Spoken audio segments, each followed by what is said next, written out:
நேயர்கள் எல்லாருக்கும் வணக்கம். இந்த வீடியோவில் 2024 வருடம் தமிழுக்கு குரோதி வருடம் மார்கழி மாதத்துக்கு உண்டான ராசி பலன் அப்படிங்கிறது தான் நம்ம பார்க்க போகிறோம். இந்த மாதத்தோட கிரக நிலைகள் அப்படின்னு பார்த்தீங்கன்னா நிறைய வித்தியாசமான அமைப்புகள் அப்படிங்கிறது இருக்குது. அதாவது பகை கிரகங்களோட பார்வை இருந்தாலும் கூட அந்த பகை கிரகங்களோட பார்வையை நன்மையை கொடுக்கக்கூடிய அமைப்பு அப்படிங்கிறதும் இருக்குது. அந்த வகையில் இந்த மாதத்துக்கு உண்டான கிரக நிலைகள்னு பார்த்தீங்கன்னா கிரகங்களோட ராஜா சூரியன் தனுசு ராசியில் குரு பகவானோட வீட்டில் இருக்கார். செவ்வாய் கடகராசியில் நீசமடைஞ்சு வக்கரமடைஞ்சு இருக்கார். சுக்கிர பகவான் மகர ராசியில் இருக்கார். 15ஆம் தேதி கும்பராசிக்கு போக போகிறாரு. புதன் விருச்சிக ராசியில் இருக்கார். 17ஆம் தேதி தனுசு ராசிக்கு போக போகிறாரு. குரு பகவான் ரிஷபத்தில் வக்கரம். சனி பகவான் கும்பத்தில் ஆட்சி. ராகு மீனத்துலேயும் கேது கன்னிலையும் தான் இருக்காங்க. இதுதான் இந்த மாதத்தோட கிரக அமைப்புகள் அப்படிங்கிறது. இதில் கடகத்தில் இருக்கிற செவ்வாய் கும்பத்தில் இருக்கிற சனியை பார்க்குறார். இது ஒரு பகை கிரகங்களோட பார்வை அப்படிங்கிறது. அதோடு இல்லாமல் செவ்வாய் மகரத்தில் இருக்கிற சுக்கிரனை 15ஆம் தேதி வரைக்கும் பார்க்குறாரு. அதன் பிறகு கும்பத்துக்கு சுக்கிரன் 5 தேதிக்கு பிறகு போயும் கூட சுக்கிரனை பார்க்குறாரு. செவ்வாய்க்கு சுக்கிரன்கிறவர் பகை கிரகம் இருந்தாலும் கூட சுக்கிரமங்கல யோகம் அப்படிங்கிற ஒரு அற்புதமான யோகம் ஏற்படுது. அதாவது செவ்வாயோட பார்வை பட்டு சுக்கிர பகவான் மங்கள யோகம் அடைகிறார். அசுரகுரு அப்படிங்கிறவர் தேவகுரு மாதிரி செயல்பட போகிறார். மங்கள யோகம் அப்படிங்கிறத அடைஞ்சதால் இந்த அமைப்பு உங்களோட ராசிக்கு என்ன பலன் கொடுக்க போகுது அப்படிங்கிறத பார்க்கணும்.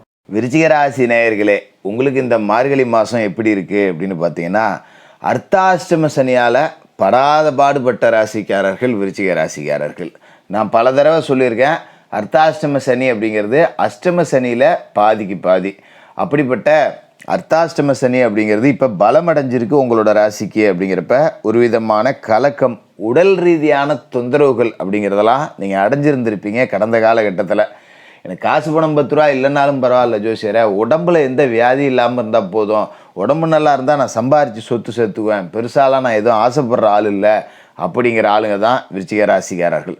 பெருசாக எதுவுமே மலையோட மலை அப்படியே கோட்டை கட்டி ஆளணும் அப்படின்லாம் நினைக்க மாட்டாங்க. நம்ம உழைப்போம், நம்ம சாப்பிடுவோம், அடுத்தவங்க காசு நமக்கு வேண்டாம், நம்ம உண்டு நம்ம வேலை உண்டுன்னு இருப்போம், அது மாதிரி ஆளுங்க. ஆனால் கோவத்தில் கட்டிக்காருங்க. யாராவது குறுக்க தொந்தரவு கொடுத்தாங்க அப்படின்னா அப்புறம் ஆள் வேறு மாதிரி ஆகிடுவாங்க. அந்த மாதிரி உள்ள உங்களுக்கு இந்த மாதம் அப்படிங்கிறது ராசி அதிபதி வக்கரம். செவ்வாய் கடகராசியில் வக்கரமாகவும் நீசமாகவும் இருக்கார். பரவாயில்ல, ஒன்றும் கெட்டு போகல. என்ன காரணம்னா அவர் ராசிக்கு மட்டும் அதிபதி இல்லை, 6ஆம் இடத்துக்கும் அவர் தான் அதிபதி. அப்போ அந்த விரோதிகள் ஸ்தானம், எதிரிகள் ஸ்தானம், கடன் ஸ்தானம் இதுக்கும் அதிபதி அப்படிங்கிற ஒரு செவ்வாய் தான். அவர் வலுவிழக்கிறார். அப்படிங்கும்போது கொஞ்சம் கடன்லாம் அடைச்சிடலாம். ஏதோ கடன் அடைகிறதுக்கு ஒரு வழி அப்படிங்கிறது பிறக்கும்.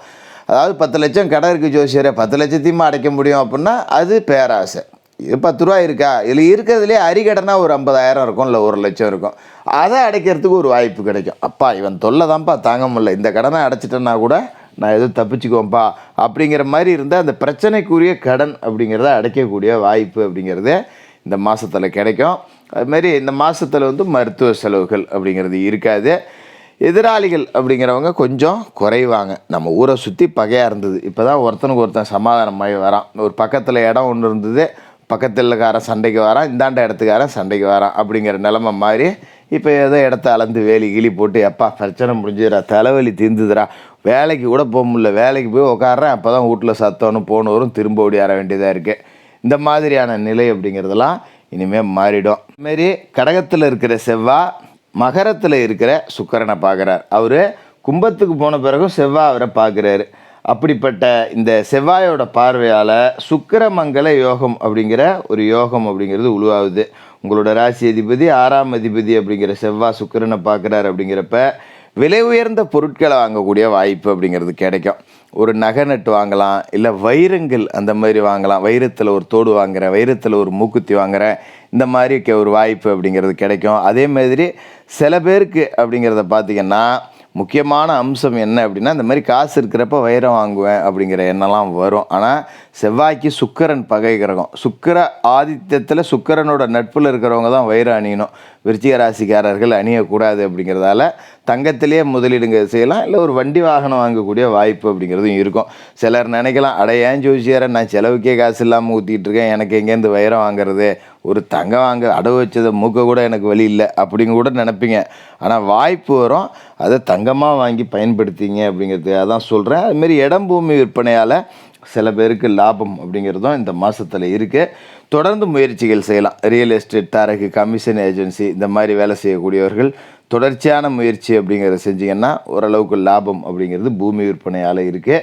இதுமாரி ராசிக்கு 2க்கும் 5க்கும் அதிபதியான குரு பகவான் வக்கரம் அடைஞ்சிருக்காரு. சுப விரயங்கள் கொஞ்சம் அதிகமாக தான் இருக்கும். ஏற்ற இறக்க நிலை இருந்தாலும் கடைசி நேரத்தில் எந்த காரியமாக இருந்தாலும் கைகூடிரும். சொந்த பந்தத்தில் ஒரு விருந்து விசேஷ நிகழ்ச்சி வச்சுட்டாங்க, எனக்கு 10-20,000 செலவு இருக்குது, கையில் காசு இல்லையே என்ன பண்ணுறது அப்படி இருக்கிறவங்கள கடைசி நேரத்தில் காசு வந்துடும். கவலைப்பட வேண்டியதில்லை. கொஞ்சம் வேலை பளு அப்படிங்கிறது அதிகமாக இருக்கும். இப்போ சொந்தமாக தொழில் செய்கிறோம் அப்படின்னு வச்சிங்களேன், வேலையாட்களை நம்பி விட முடியாது. விட்டா அவன் 1க்கு 2 வேலையாக வச்சுருவான். அப்போ நம்ம இறங்கி களத்தில் முக்கியமான வேலையை செய்யணும்.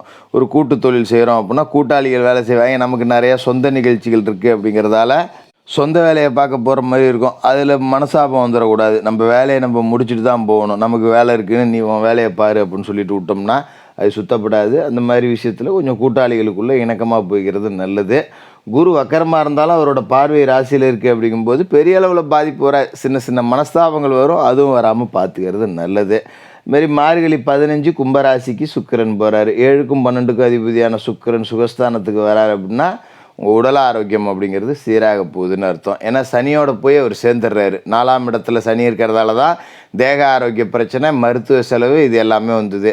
இப்போ சுக்கிரனும் அவரோட போய் சேர்ந்துடுறாரு. நட்பு கிரகம் சனிக்கு சுக்கிரன். அவர் சுகஸ்தானத்தில் போய் உட்காந்து செவ்வாயால் பார்வை ஈர்க்கப்பட்டு சுக்கிரமங்கல யோகம் அப்படிங்கிறது 4ஆம் இடத்துல 5 தேதிக்கு மேலே உழுவுது. அப்படிங்கிறதால மருத்துவ செலவுகள் அப்படிங்கிறது இருக்காது. நீங்கள் கவலைப்பட வேண்டியதில்லை. சில பேர் வெளிநாடு போகணும் அப்படின்னு யோசிச்சுக்கிட்டு இருந்தீங்கன்னா பயணங்கள் இப்போ தயாராகிடும். இந்த காலகட்டத்தை பயன்படுத்திக்கிட்டு பயணம் செஞ்சீங்க அப்படின்னா போகிற இடத்துல நல்ல வேலை கிடைக்கும், நல்ல தங்க இடம் கிடைக்கும், நல்ல உணவு கிடைக்கும், சக ஊழியர்கள், நண்பர்கள், நல்ல மனிதர்களாக உங்களுக்கு அறிமுகமாவாங்க. சொந்த ஊர்காரங்களை கூட 10 பேரை போய் ஒரே இடத்துல பார்க்கலாம். பரவாயில்ல, யாருமே இல்லாத கண்காணாத தேசத்துக்கு வந்தேன், இங்கேயும் 10 பேர் நமக்கு தெரிஞ்சவன் சொந்த பந்தம் ஆதரவு இருக்குது அப்படிங்கிற அளவுக்கு ஒரு நல்ல வேலை அப்படிங்கிறது அமையக்கூடிய வாய்ப்பு இருக்குது. சில பேருக்கு பழைய வாகனத்தை போட்டுட்டு புது வாகனம் வாங்கலாம் அப்படிங்கிற யோகம் இருக்குது. ஒரு வண்டி ஒன்று வச்சுருக்கேன், பெட்ரோல் கொடுக்க மாட்டேங்குது, அடிக்கடி ரிப்பேர் ஆகி போகுது, இதை நம்பி ஒரு வெளியூருக்கு போக முடியல அப்படிங்கிறவங்க பழைய வண்டியை போட்டுட்டு புது வண்டி வாங்கலாம். அதுக்கு ஒரு யோகம் இருக்குது. இதுமாரி கடை திறப்பு, சொந்த ஃபங்க்ஷன் இந்த மாதிரிலாம் நிறையா இருக்கும். நிறைய மேலே சத்தம், கெட்டி மேலே சத்தம், சுப மங்கள சத்தம் அப்படிங்கிறது உங்களோட காதுகளில் கேட்டுக்கிட்டே இருக்கும். அவ்வளோ விருந்து விசேஷ நிகழ்ச்சிகளும் வரும். இதுமாரி மார்கழி 17 தனுசு ராசிக்கு புதன் போயிடுறார். லாபாதிபதி புதன் உங்களோட ராசிக்கு தனஸ்தானத்துக்கு வராருங்கிறது காசு கொடுக்க வராரு அப்படின்னு அர்த்தம். இதுமாரி உத்தியோகத்தில் ஒரு சம்பள உயர்வு, ஒரு தலைமை பதவி உங்களை தேடி வரக்கூடியது, இந்த மாதிரியான வாய்ப்புகள் எல்லாமே இந்த காலகட்டத்தில் வரும். பொது வாழ்க்கையில் இருக்கிறவங்களுக்கும் புது பொறுப்புகள் அப்படிங்கிறது கிடைக்கும். மற்றபடி வியாபாரம், தொழில், கல்வி எல்லாமே நல்லபடியாக இருக்கக்கூடிய ஒரு மாதம்தான். இந்த அர்த்தாசிரம சனியோட பாதிப்பு அப்படிங்கிறது கொஞ்சம் குறையும். அதனால் கடன் அடைக்கலாம். உடல் ரீதியாக பிரச்சனை எதுவும் இருக்காதுங்கிற வகையில் இந்த மார்கழி மாதம் ஒரு மகத்துவமான மாதமாக இருக்கும். சனிக்கிழமையில் எண்ணெய் தேய்ச்சி குளிச்சுட்டு சனி பகவானுக்கு எள்ளெண்ணெய் தீபம் ஏற்றுங்க. மாற்றுத்திறனாளிகளுக்கு உங்களால் முடிஞ்ச உதவிகள் செய்யுங்க. இந்த மார்கழி மாதம் நல்ல மாதமாக இருக்கும்.